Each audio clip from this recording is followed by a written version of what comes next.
born on October 27, 2004.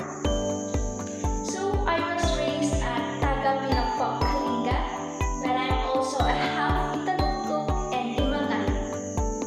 So, my father's name is Jerome Lunis Masao, my mother's name is Joanne Gaan Masao, and my elder brother's names are Mark Hill Gaan Masao and Sandy Masao. So, I am a highly motivated and result-oriented individual with strong interests in singing, playing guitar, painting, and sometimes hiking and traveling. At present, I am a second-year student pursuing a Bachelor of Secular Education, major in Social Studies at Kalinga State University. In school, I'm actively involved in different organizations such as Social Science Society, Student Body Organization, and Student Prize Ambassador.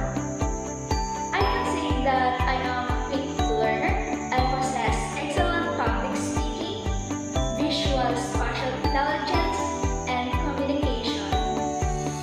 As a future innovator and contributor in the society, I am responsible for pursuing my studies as my top priority with good academic excellence and standing.